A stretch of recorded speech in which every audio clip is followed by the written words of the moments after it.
Common, he was here last week, and I was telling him, I said, one of the things I'm so kind of annoyed with when it comes to hip hop is this talk that is all about money all the time.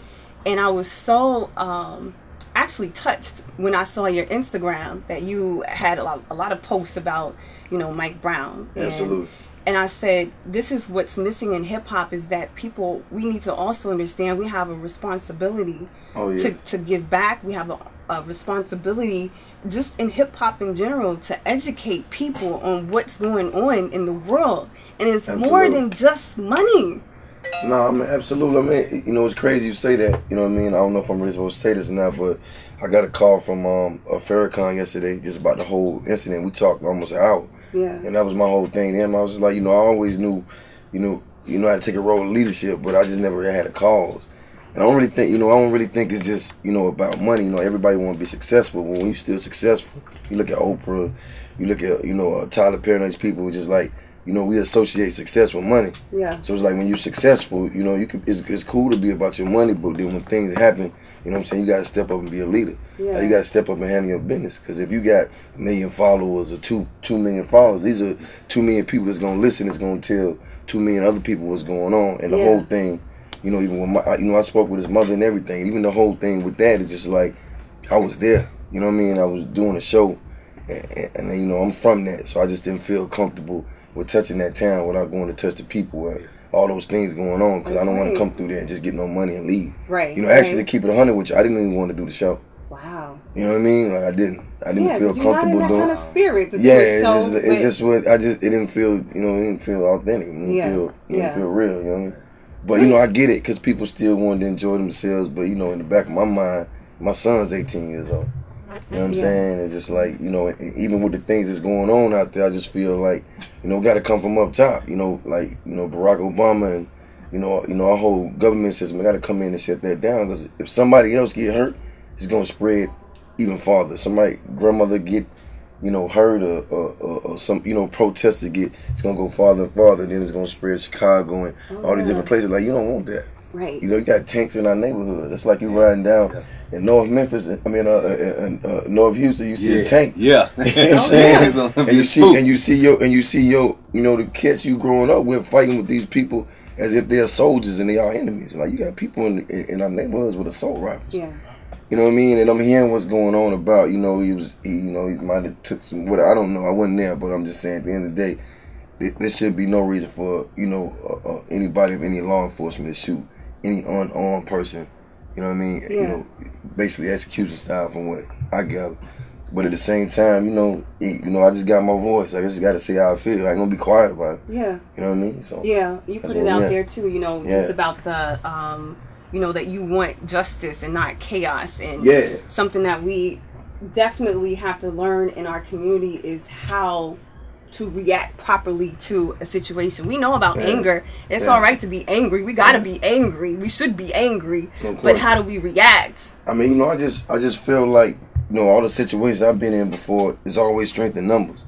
You know what I mean? And you got to just, you know, there's ways to do it without tearing down, you know, what we built. Right. Or the same places that, you know, your neighbor got to walk and get, you know, milk for a baby, or you know, just things for the house, or, you know, whatever, or where the kids go after school to, you know, buy their candies. Like, they don't need to see that. You know what I mean? We got to take that to their doorstep. You know what I mean? In real numbers, and not leave until we get the answer. You know what I mean? We just want to know, you know, the situation. Like, you got to cooperate at some point. Yeah. You know what I mean? So, Jeezy, let me ask you this, just with the whole situation, and what happened today was that they released the pictures of him. You know, you see him allegedly punching the clerk in the face or something in the store. Of course, they're going to do that, you know, because they want you to see, you know, judge his character or whatever. Same thing with Javon. Yeah, same thing. It's no different. But let's take a look at that situation with Mike Brown and say, these kids that are out here doing this, right? Yeah. What other options do they have? Like, what is going to stop this from happening? I don't think nothing's going to stop that from, you know, happening, because this is the world we live in today, and it's like everybody don't, you know, got it like that. Or, you know, my thing is, you know, right or wrong, you know, wrong or right, you just got to give us the reason why you felt that you had to take a human being's life for any reason. You know what I mean? Like, okay, that's cool, you know, if that's what happened, but why did you feel like it was that serious that you had to take? I mean, there's stun guns, there's mace, there's, you know, handcuffs. There's so many different things that, you know, you could have, you know, so many routes that you had to take. And the reason why I think this city is in such an uproar is because, you know, this is the same community. Watch this kid grow up to be, you know, 18 or what he is and get ready to go to college. So, of course, kids are going to be, my son do stuff all the time. I had to check him. Yeah. But I'm not going to, you know what I'm saying? Yeah. Like, you know what I mean? I do want to ask you this, because I was looking at, you know, the city. So you have like 70% of the people in the city black, right? Black, then you look at the police force and you got like a trickle of black people.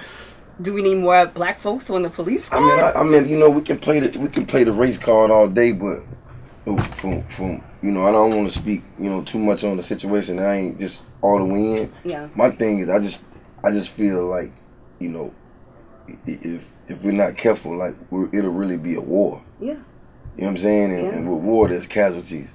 Right. You know what I'm saying? And real casualties. You know, these kids out here thinking they're fighting for a cause, and these officers are armed to the teeth. Yeah. You know what I'm saying? Yeah. And they're not armed like that. So it's just like, you know, like, I don't want to see my people being herded around in the same, you know, soil that they pay taxes on, saying that they can't protest for their cause, and then it becomes violent. If you see now that they went about it different and letting them protest peacefully, it's been less violence. So you already know they came with aggression. Right. You know what I'm saying? They came with the intent to do what it is they wanted to do in the first place. Right. You know what I mean? I feel you on that. You know I saw this petition, and I'll wrap this up. I saw this petition that came to my email yesterday, and it was about those cameras that they want to put on the police officers, right? Have you heard about this? Yeah. So, you know, they got these cameras. They already did this like year study in Cali with these police officers, and they saw that not only did the rates of police officers and, you know, having issues with people went down 60%, right? But then 80% of the complaints on the police went down because they're wearing cameras. Yeah. I mean, you know, that whole, you know, look, you know how I see it. I was a young kid too. I went through my thing. You know, I had my run-in with the police, as you know. Yes. You know what I'm saying? Just this year. As you know. Yeah. And, you know, and that's how I felt. You know, I live here. Y'all knocked on my door. The alarm went off. You know what I'm saying? I work every day. I pay taxes. Everything's good in here. We straight. Yeah. You can't barge in my house. And so I get it.